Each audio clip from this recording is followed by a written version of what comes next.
மின்மினி தமிழர்களுக்காகவே வந்தாச்சு முதல் hyperlocal social media app. உடனே டவுன்லோட் பண்ணுங்க.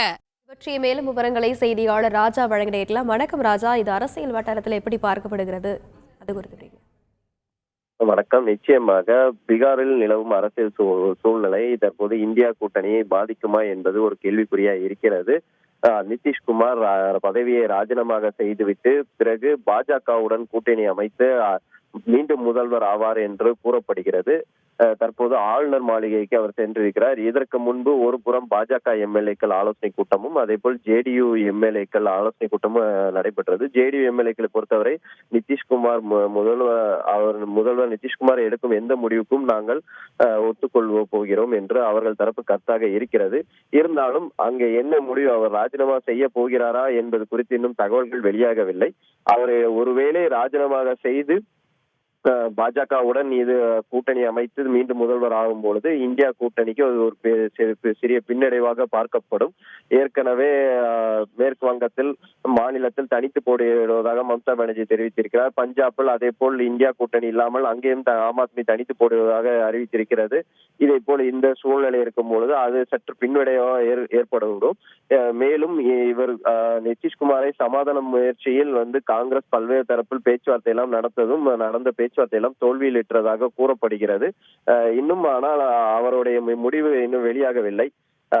முடிவுக்காக அனைவரும் இப்ப காத்திருக்கிறார்கள். ஆளுநர் மாளிகையில் ஆளுநரை சந்தித்து பேசி வருகிறார். ராஜா, முதலமைச்சர் பதவியை நிதிஷ்குமார் ராஜினாமா செய்ய போவதாக கிடைத்திருக்கக்கூடிய இந்த தகவலின் மூலம் இதற்கு முக்கிய காரணம் என்னவாக சொல்லப்படுகிறது? அவரை பிரதமர் வேட்பாளராக இந்தியா கூட்டணி அறிவிக்கவில்லை என ஒரு காரணம் கூறப்படுகிறது. மேலும் அவரை அந்த இந்தியா கூட்டணி ஒருங்கிணைப்பாளராகவும் அவர் அறிவிக்கவில்லை என கூறப்படுகிறது. அதே போல் இந்தியா கூட்டணியில் சிலருக்கு அவருக்கு அவமரியாதை ஏற்பட்டதாகவும் 2-3 கருத்துக்கள் கூறப்படுகிறது. இவை அனைத்தும் கருத்தில் கொண்டுதான் அவர் இந்தியா கூட்டணி விட்டு விலக போவதாகவும் கூறப்படுகிறது. ராஜா, தொடர்ந்து இணைப்பில் இருங்க.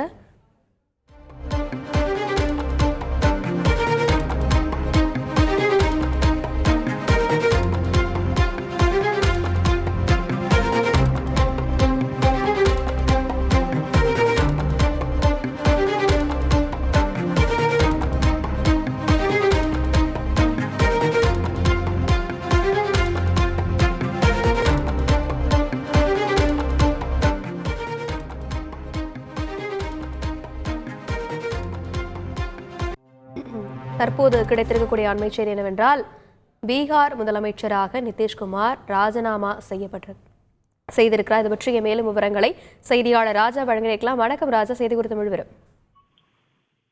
வணக்கம். தற்போது ஆளுநரை சந்தித்த நிதிஷ்குமார் மாநிலத்தில் இந்த மகாபந்தனுடன் உறவை முறித்துக் கொள்வதாக செய்து கொள்வோம் என தற்போது பேட்டி அளித்திருக்கிறார். அவர் முதல்வர் பதவியை ராஜினாமா செய்திருக்கிறார். மேலும் எம்எல்ஏக்கள் எல்லாம் கூட்டம் கூட்டி அடுத்த கட்டமாக பாஜகவுடன் கூட்டணி வைத்து திருப்பி முதல்வராக அவர் அறிவிப்பதற்கான ஏற்பாடுகள் செய்யப்பட்டு இருக்கிறது. இன்று மாலை இல்லை நாளையோ திருப்பி மீண்டும் முதல்வராக பதவியேற்பதற்கான ஏற்பாடுகள் செய்யப்படும். அதற்கான ஆலோசனை கூட்டம் அடுத்த கட்டமாக நடைபெற உள்ளது. மின்மினி தமிழர்களுக்காகவே வந்தாச்சு முதல் ஹைப்பர்லோக்கல் சோஷியல் மீடியா ஆப். உடனே டவுன்லோட் பண்ணுங்க.